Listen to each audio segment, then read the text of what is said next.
მე ვარ დედა, რომელმაც ღიად გააკრიტიკა ლინსი ქლენსის სასამართლო პროცესი და ის ფენომენი, როცა ქალები მას მასობრივად უჭერენ მხარს. ეხლა კი ჩემს კომენტარებში ქალები მიტევენ თავს და მიმიჩნევენ ყველა ქალის მოღალატედ. ამბობენ, რომ მე არ მესმის მშობიარობის შემდგომი ფსიქოზი. ზოგი ადამიანი იმდენად შორს წავიდა, რომ ამ მტკიცებს შეუძლებელია დედავიყო, რადგან გვალს არ ვიცავ. ცოტა ხანს დაფიქრების შემდეგ კი გადავწყვიტე კიდევ უფრო მტკიცებ დავიცვე ჩემი პოზიცია. რადგანაც ახლა ინტერნეტში ვუყურებ, მხოლოდ იმას ვხედავ, რომ სულ უფრო და უფრო მეტი ლიბერალი ქალი ებმება ამ შეშლილ ონლაინ მენტალიტეტში. ეს კი მათ ნამდვილად აჯერებს, რომ უფრო მნიშვნელოვანია სხვა ქალების მხარდაჭერა, ვიდრე ბავშვების უფლებების დაცვა. და მინდა ამაზე ვისაუბრო, რადგან ხედავთ როგორი ყოფიან ქალები ამ თემაზე, ხალხი ბრაზდება და ძალიან უხეშდება ინტერნეტში, ამავდროულად ხედავთ, რომ ბევრი მამაკაციც იწყებს ამ საკითხზე საუბარს. და დიახ, რა თქმა უნდა, არიან ქალები, რომლებიც ამბობენ, კაცებო, ამაზე ნუ ლაპარაკობთ, თქვენ ამას ვერ გაიგებთ. მაგრამ მამაკაცების უმეტესობას თავის ცოლებთან მოუწია მშობიარობის შემდგომ მდგომარეობასთან გამკლავება. და მამაკაცების უმეტესობას უნდა იცოდეს და სჯერა, რომ ის ქალები, ვისზეც ისინი ქორწინდებიან, არ არიან ისეთი ქალები, რომლებიც მზად არიან დაიცვან ქალი, რომელმაც თავისი შვირები მოკლვა. ეხლა, მინდა ძალიან მკაფიოდ თქვა. მიზეზი, რატომაც ეს ქალები ჩემს წინააღმდეგ გამოდიან და ჩემზე გაბრაზებულები არიან, ორად იყოფა.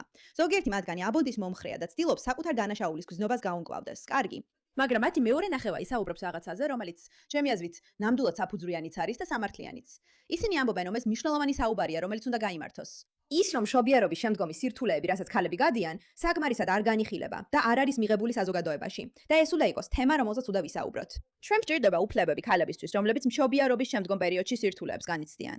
და ამერიკაში კონკრეტულად ის ფაქტი, რომ ქალებს პრაქტიკულად არ აქვთ არანაირი უფლება ბავშვის გაჩენის შემდეგ, უბრალოდ სიგიჟეა. და მე სრულიად ვეთანხმები ამ ქალებს, 1000%-ით. ბავშვის გაჩენის სირთულე მართლაც უზარმაზარია, მაგრამ აქ მაქვს პრობლემა ამასთან დაკავშირებით.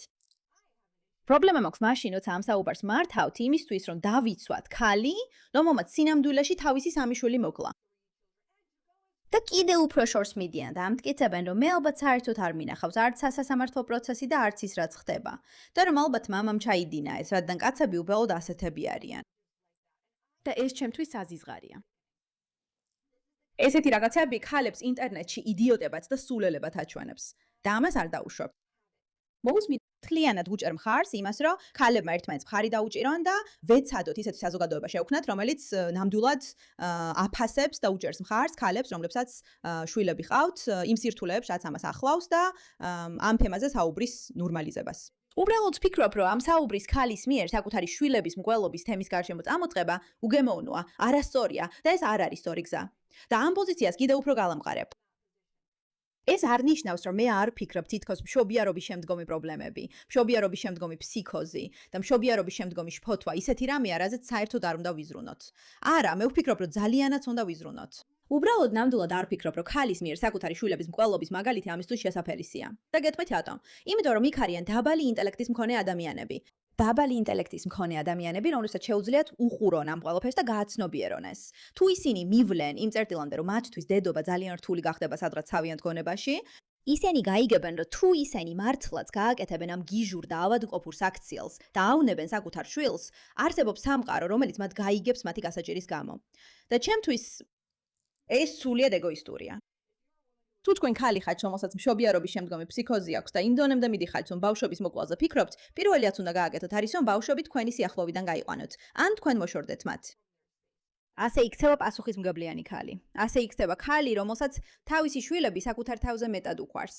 და ის ფაქტი, რომ ადამიანები ამას ვერ ხედავენ და ფიქრობენ, რომ ეს სასამართლო პროცესი უნდა იყოს საუბარი ქალების ორსულობის დროს არსებულ სირთულეებზე, არასწორია. და ბავშვის გაჩენის პროცესზეც ასე ფიქრი არასწორია. ჩვენ არ მართავთ და არ უნდა უმართავდეთ ამ საუბარს ქალის გარშემო, რომელმაც თავისი სამი შვილი მოკლა. მე არ თქივ საუბრობ გიჟურ შეთქმულების თეორიებზე, თითქოს ეს მანაც კი არ გააკეთა. უმეტესობა ადამიანებისავეც კი აცნობიერებს, რომ ეს არ არის სასამართლო პროცესი იმის შესახებ, მოკლა თუ არა მან ბავშვები. თუმცა ბევრი ქალი ინტერნეტში ამ საკითხს სწორედ ასე უყურებს. არა, ეს არის სასამართლო პროცესი იმის შესახებ, უნდა იყოს თუ არა მშობიარობის შემდგომი ფსიქიკური დაავადება, ფსიქიკური აშლილობა, ფაქტორი იმაში თუ ვინმე მოკლავს თუ არა. და აი ერთი ცოტა არაკომფორტული სიმართლე უმეტესობა ადამიანების, ვინც ესეთ რამეს აკეთებს, თუ ისინი ნამდვილი ფსიქოპათები არ არიან და ვინმეს კლავენ, არ არიან გონებრივად ჯანსაღ მდგომარეობაში. ეს მარტივია. ეს ნორმალური საქციელი არ არის. ამიტომ ჩვენ ვიწყეთ საუბარს მშობიარობის შემდგომი სირთულეების ნორმალიზებაზე და ვცდილობთ დედის ბრძოლების ლეგიტიმაციას. თითქოს ეს შეიძლება გამართულდეს იმით, რომ მან შვილები მოკლა, ეს აბსურდული და შეშლილია. აღმოჩნდა, რომ მე ერთადერთი არ ვარ, ვინც ასე ფიქრობს. რადგან ინტერნეტში ვხედავთ ფენომენს, როცა ბიჭები ამბობენ, რომ ახლა დაშორდნენ იმ ქალებს, ვინც ლინცი კლენსის სასამართლო პროცესს მხარს უჭერს. და გეტყვით რატომ? ამ გოგონ დაწერა. მართლა მშორდები უბრალოდ აზრის გამო. და მან ასე უპასუხა: მე არ გშორდები უბრალოდ აზრის გამო. მშორდები იმიტომ, რომ ამ აზრმა მაჩვენა, რომ ჩვენს ღირებულებებში ფუნდამენტური განსხვავებაა. შემიძლია თანაგრძნობა გამოვხატო ფსიქიკურად მძიმე მდგომარეობაში მყოფი ადამიანის მიმართ, მაგრამ ეს არ ნიშნავს, რომ ვამართლებ იმას, რაც იმ ბავშვებს აემართათ. თუ მე ვირჩევ ადამიანს, ვინც შეიძლება ჩემი შვილების დედა დახდეს, უნდა ვენდობოდე მის განსჯას სრულად, განსაკუთრებით მაშინ, როცა საქმე მათ დაცვას ეხება. იმანაც თქვი ჩემში ეჭვი გააჩინა, რომელსაც ვეღარ დავაიგნორებ და ჩემი მომავალი შვილების ბედს ვერ დავდებ სასწორზე. და მე აქ ვარ, რომ ყველა დედას შევახსენო. თქვენი ვალდებულება უფრო მეტად იზრუნოთ თქვენ შვილებზე, ვიდრე სხვა ქალებზე. და უფრო მეტად იზრუნოთ ბავშვებზე ყველგან, ვიდრე ქალებზე, რადგან ეს არის ის, რაც ბუნებრივად მოგვეცა. ღმერთმა პირდაპირ თქვა, რომ ქალებს აქვთ უნარი დაიცვან ეს რაღაცები. ამიტომ მათ შეუძლიათ საკუთარი სხეულით შექმნან ისინი. მოავლინონ ისინი უზარმაზარი პირადი მსხვერპლის ფასად, გამოკვებონ ისინი უზარმაზარი პირადი მსხვერპლის ფასად და იყვნენ ყველაზე მნიშვნელოვანი ფაქტორი მათ ფსიქიკაში და ფიზიკურ ჯანმრთელობაში მთელი მათი ცხოვრების განმავლობაში. ნომერ პირველი ფაქტორი იმისა, გაიზრდება თუ არა ბავშვი წარმატებულ ადამიანად, არის ის, ყავს თუ არა მას ბედნიერი და მოსიყვარულე დედა. და ჩვენთვის ეს არის პასუხისგებლობა, რომელიც ჩვენ ქალებმა ძალიან სერიოზულად უნდა მივიღოთ. და როგორც შობიარობის შემდგომი პერიოდის სირთულეები, რომელიც დამიჯერეთ ძალიან რეალურია, ისე გარცოლდა, რომ შეხედეთ ამ ვიდეოს. მართლა ვერ დავიჯერე, რომ ეს რეალური იყო, როცა უყურე. მოусმინეთ ამას. ჩემი ახალი კრიტერიუმი იმისთვის, დავიწყებ თუ არა კაცთან ურთიერთობას. პირველი პაემნის კითხვა, რომელსაც ყოველთვის დავუსვამ, იქნება, ფიქრობ, რომ ლინცი კლენსი უნდა ჩასვან ციხეში იმის გამო, რაც გააკეთა. და თუ ის მამაკაცი იტყვის კი, მაშინვე ავდგები და წავალ. ვერ გავატარებ ჩემს დარჩენილ ცხოვრებას ადამიანთან, რომელიც ფიქრობს, რომ ის ქალი დამნაშავეა და იმსახურებს ციხეს. ნახეთ, პირადად მე არ ვარ დარწმუნებული, რომ ამ ქალს ციხეში უნდა ჩასვნენ. შეიძლება მთელი დარჩენილი ცხოვრება ფსიქიატრიულ საავადმყოფოში უნდა გაატაროს. მაგრამ ის ფაქტი, რომ ქალებმა ასე დაიწყეს ფიქრი, რომ ასე შორს წავედით, რომ ქალებს გონიათ ეს კარგი გზაა იმის გასარკვევად, ღირსეულია თუ არა მამაკაცი, იზუნებს თუ არა ქალზე, არასწორია. მამაკაცი უნდა ეძებდეს ქალს, რომელსაც იცნობს და ენდობა, რომელსაც ექნება ემოციური უნარი, დისციპლინა და ნამდვილი შესაძლებლობა საკუთარ თავში გამძლეობა, რომ იყოს კარგი დედა და კარგი პარტნიორი.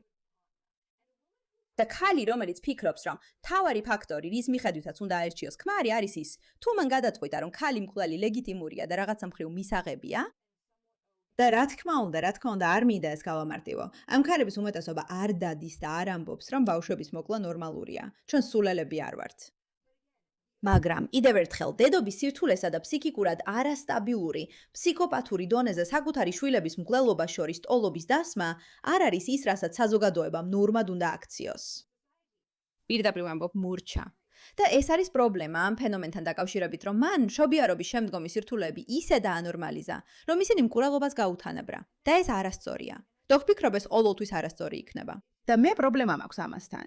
და როცა ჩემს კომენტარებში გადახოთ, რომელსაც მალე გადავხედავთ, ნახავთ როგორ მელაპარაკებიან ეს ქალები, რადგან მათ არ მოსწონთ, რომ თითქოს არაფერი მესმის. ეს ჩემთვის ნამდვილად პრობლემაა. აქ უამრავი ვიდეო გვაქვს, სადაც ადამიანები უბრალოდ მიდიან სხვებთან და ეკითხებიან, რას ფიქრობენ ლინცი კლენსიზე. ანუ აი ეს ხდება. ჩაკლაპო და ჩუმად იყო. არა, ასე არ არის, იმიტომ რომ შენ არ ხარ ქალი. გამარჯობა. ასე რომ ვამბობ, რომ შენ როგორც ამბობს, რომ ყველა ქალი, იმიტომ რომ ყველანი ჩუმად გადარჩი და ყველამ უნდა, ყველანი ამას ხარდაჭერის გარეშე. აწვდის ქალებს. არა, ასე არ არის. არა. ესე არ არის. არა, წადი შენი. ნუ გვეთქვი, რას აკეთებ და რას არა. შენ ის გიჟივით ჟღერს. და კაცი ამბობს, რომ ეს ქალებს თუდად წარმოაჩენს. და ვეთანხმები მას, რადგან როგორც ქალი, რომელმაც შვილი გააჩინა, როგორც ქალი, რომელმაც მშობიარობის შემდგომი პერიოდი გამოიარა, და როგორც ქალი, რომელსაც თავისი ბრძოლებიც ჰქონდა, ნუ გაბედავ და ნუ მეტყვი, რომ მე არ მესმის. მე მესმის, მეც ჰქონდა ჩემი პრობლემები. ცუდია რა, იმისთვის, რომ ქალების დაცვა აუცილებელია, მაგალითად უნდა მოვიყვანოთ ის ფაქტი, რომ ვიღაცამ თავისი სამი შვილი მოკვა. ეს უბრალოდ ძალიან დამახინჯებულია. არა, ეს უბრალოდ სიგიჟეა, იმიტომ რომ აი რა ხდება. ქალებს ყველაფერი შეგვიძლია ვიმუშაოთ, შეგვიძლია სრულ განაკვეთზე ვიმუშაოთ, შეგვიძლია ჩვენს შვილებზე ვიზრუნოთ, შეგვიძლია ყველა დანდრიქს გაუმკლავდეთ, მაგრამ მაინც ყოველთვის რაღაც დაგვაკლდება. შენ ხარ სახლში მყოფი დედა. რატომ არ პაულობ თვითრეალიზებას, რომ უნივერსიტეტში ისწავლო, ეს გააკეთო, ის გააკეთო? კარგი, თუ გინდა იმაზე ვერ დარჩე, მე არ მაქვს პრობლემა, მაგრამ ამ შემთხვევის გამოყენება ამისთვის მგონია, რომ ჭკვიანური არ არის. ის მართალია. ისე დარწმუნებული ვარ იმაში, რასაც ვამბობ, რომ სამშვილს კლავს. არ არის ის თემა, რაზეც უნდა იდგე და თქვა, რომ ეს არის საჭიროება და ეს არის ის ჯანდაცვა, რაც მათ ჭირდება. არა. რასაც ვამბობ არის ის, რომ დიახ, ჩვენ ასე ვაკეთებთ. სწორედ ამას ვამბობ. კიდევ ერთხელ ჩვენგან უმეტესობავთ ახდებით, რომ საჭიროა ცვლილებები, რეფორმები და ნაბიჯები ქალების მხარდასაჭერად და მათი დაფასებისთვის, რადგან ქალები და ბავშვების დაბადება ამ სამყაროში ყველაზე საოცარი რამაა და მე ამაში საერთოდ არანაირი პრობლემა არ მაქვს. მაგრამ იმის მაგალითად მოყვანა, რომ ქალი კლავს საკუთარ შვილებს, ძალიან არასწორია. შეიძლება გინდოდეთ, რომ Candace Owens-ი ვითხოთ და დიდი ფარმაცევტული კომპანიების თემაზე ილაპარაკოთ, კარგი? ეხლა ის ამტკიცებს, რომ Lindsay Clancy-ს უჯერს მხარს, რადგან ფიქრობს, რომ დიდი ფარმა ბოროტია. მინდა ეს დავამატო. მეც მჯერა, რომ ფარმაცევტული ინდუსტრია ბოროტია. და ასევე ვფიქრობ, რომ SSRI-ებთან ბევრი პრობლემა არსებობს. გარდა იმისა, რომ ზოგიერთ ადამიანისთვის ისინი ძალიან სასარგებლო აღმოჩნდა. ამაზე ბევრი აზრი მაქვს. მაგრამ დღის ბოლოს, როცა იწყებ იმის მტკიცებას, რომ შეგიძლია ყველაფერი დააბრალო, ქალების უფლებების ნაკლებობა, მხარდაჭერის არ ქონა, მათი მენტალური ჯანმრთელობა, წამლები, რომლებსაც იღებდნენ იმაში, რომ მათ საკუთარი შვილები მოკლეს, ეს სწორი გზა არ არის. მე ჩემი აზრი ამაზე მაშინვე გამოვთქვი, როგორც კი ის დააკავეს, როგორც კი ეს ამბავი ახალ ამბებში გავრცელდა. Lindsay Clancy აშკარად უდანაშაულოა. არსებობს ექიმების მთელი არმია, რომლებიც უნდა ჩასვან ციხეში იმის გამო, რაც მას დაუნიშნეს. მე რეგულარულად ვსაუბრობ დიდი ფარმა კომპანიების წინააღმდეგ. ისინი ყოველთვის გაურბიან სასჯელს მკვლელობისთვის. ამ შემთხვევაში კი ისინი გაურბიან სასჯელს მისი 3 შვილის მკვლელობისთვისაც და მთლიანად გაანადგურეს მისი ცხოვრებაც. ჩემი აზრით, Lindsay Clancy უდანაშაულოა. კარგი, ასე რომ აშკარაა, რომ მეორე ბრალდება ეხება იმას, რომ ვიღაცა ამტკიცებს, თითქოს ვინმე უდანაშაულოა. ჩვენ ვიცით, რომ ძალიან მაღალია ალბათობა და პროცენტი იმისა, რომ ეს ადამიანი დამნაშავეა, მაგრამ მე არ ვაპირებ არ დავეთანხმო მას იმაში, რომ დიდი ფარმაცევტული კომპანიები უკიდურესად უპასუხისმგებლოები არიან. ძალიან ბევრი სიკვდილის მიზეზი სწორედ მათი უპასუხისმგებლობაა. და ვფიქრობ, რომ ეს შეიძლება იყოს ძალიან კარგი თემა, რაზეც ახლა უნდა ვისაუბროთ. მოდით ვისაუბროთ იმაზე, რომ დიდი ფარმაცევტული კომპანიები პრობლემას წარმოადგენენ. და არა იმაზე, რომ Lindsay Clancy უდანაშაულოა. მან მოკლა თავისი შვილები. ეს არის სიმართლე. ის უდანაშაულო არ არის. მაგრამ დიდ ფარმაცევტულ კომპანიებს ამაში დიდი წვრილი მიუძღვით. მე ძალიან მინდა Lindsay Clancy-ს შემთხვევა გამოვიყენო იმისთვის, რომ ფარმაცევტული ინდუსტრია დავამხო, რომელიც უამრავი ადამიანის ცხოვრებას ანადგურებს. ამაზე მეტი არაფერი მე სიამოვნებოდა. ნახეთ, ამ ხალხს ახლა მოუწევს მთელი ცხოვრება ციხეში გაატაროს, იმის გამო, რომ არსებობს მედიკამენტების სისტემა, რომელიც ფიქრობს, რომ პრობლემებთან რეალურად გამკლავება საჭირო არ არის და უბრალოდ ზედმეტად აძლევენ წამლებს, რათა დაზღვევიდან ფული იშოვონ და ასე შემდეგ. შესანიშნავია. ეს კარგი მიზეზია, რაზეც ხალხს შეუძლია იბრძოლოს. იბრძოლონ დიდი ფარმაცევტული კომპანიების წინააღმდეგ და გამოიყენონ იგი როგორც მაგალითი. სამწუხაროდ ქალები ამას არ აკეთებენ. ისინი ამას იყენებენ როგორც მტკიცებულებას ეს მშობიარობის შემდგომი სირთულეებისთვის და ეს არასწორია და შეშლილობაა. არასწორია, მარტივია. მე შენთან ტრენდზე არასდროს ყოფილვარ უთანხმოებაში, მაგრამ პატივის სამით შენ არ გაქვს ყველა ინფორმაცია. ამ ქალებიდან არც ერთი არ ამართლებს Lindsay-ს ქმედებებს.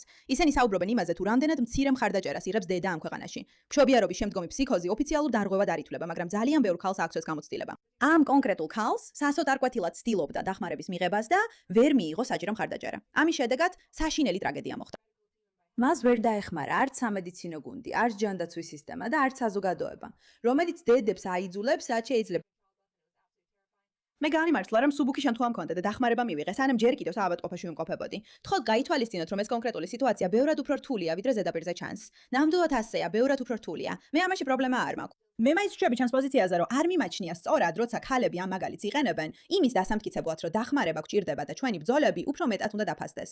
ვფიქრობ ეს არასწორია. მე დიდი ხანია შენი დიდი გულშემატკივარი ვარ, მაგრამ შენ მთლიანად გამოგჩა მთავარი აზრი. იქნებ რა ხო სასამართლო პროცესი და გაიცნო მთელ საქმეს, მაშინ გაიგებ რატომ იცავენ ქალები მას. გთო, დარჩი იმ თემებთან, რომლებზეც სრულად ინფორმირებული ხარ. ყველას დასულმა უნდა აგოს პასუხი, ყველამ.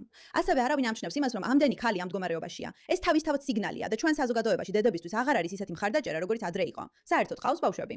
თუ არ ყავს ბავშვები და არასდროს გამოგივლია მშობიარობის შემდგომი დეპრესია მარტო, უმჯობესია ამ თემაში არ ჩაერიო, რადგან არ გვაქვს საფუძველი. მე მყავს ბავშვები. კარგი, ეს ძალიან უგემოვნო პოსტია. ქონია საერთოდ ინფორმაცია, რომ მშობიარობის შემდგომი ფსიქოზი რეალური პრობლემაა და მართლა არასდროს ყოფილა შენით ასე იმედგაცრუებული. მითხარი, რომ არასდროს ქონია მშობიარობის შემდგომი პრობლემები გარედან დახმარების გარეშე, ისე რომ პირდაპირ არ თქვა. რა უხეში და საზიზღარია ამის თქმა. შენ საერთოდ გინახავს ეს საქმე. 3 ბავშვის მკვლელობა საშინელებაა, მაგრამ ქალებს სჭირდება შესაბამისი დახმარების მიღების შესაძლებლობა. ძალიან მაწუხებს ის შესაძლო შედეგები, რაც შეიძლება მოხვდეს იმ ნარატივის გავრცელებას, თითქოს დედის ბრძოლა საშიშია და თუ მოკლავს ეს ყველას ბრალია გარდა მისი. ამ ადამიანს ეს დაუწერია, კარგი? ამას ერთი მოწონება აქვს, მაშინ როცა ამ ქალს რომელმაც ეს დაწერა, 27 მოწონება აქვს. კარგი, ამას კი 99 მოწონება აქვს. ადამიანები, ძალიან ბევრი ადამიანი უჭერს მხარს ქალებს, რომლებიც ამას ამბობენ. აღარ გამოყვები, შენ ამას ძალიან უგემოვნო დართმევ თავს და აშკარაა, რომ ეს არ გინახავ. ამ ჯერ კიდევ მიმდინარე მრავალკვირიანი სასამართლო პროცესის 1 საათიც კი არ გიყურებია. უზრდელობაა. ფსიქოზი ნიშნავს სრულ და მთლიანად რეალობასთან კავშირის დაკარგვას. არავის უნდა ეს და არც არჩევანი აქვს. ხსმენია მისი დღიური ჩანაწერები და ასე შემდეგ. ნახვამდის. ეს პროექციაა. bla bla bla bla. ლოდიშ, მაგრამ უნდა დავეთანხმო აქ სხვა კომენტარებს. კომენტარზე ქალები გამოდიან და ამბობენ, რომ შენ პრობლემური ხარ ესეთი განცხადებებისთვის. შენ არ გესმის მშობიარობის შემდგომი ფსიქოზი. და კიდევ მადლობა ღმერთს, რომ არასდროს მქონია ფსიქოზი. მადლობა ღმერთს, რომ არასდროს მიცდია ჩემი შვილების მოკლა. მაგრამ არ ვფიქრობ, რომ ეს უნდა გავხადოთ ნორმად იმისთვის, რასაც ქალები გადიან, რადგან ეს არ არის ნორმალური და არც ჩვეულებრივია. უბრალოდ ასე არ არის. და ის სირთულე, რაც დედობაა, შვილების ხოლა, ნამდვილად უზარმაზარია. მაგრამ მართლა არ ვფიქრობ, რომ ეს ის საკითხია, რასაც ქალებმა თავი უნდა გასწირონ. მაბადიეთ, მადლობა რომ ყურადღება მიაქციათ ამ საკითხს.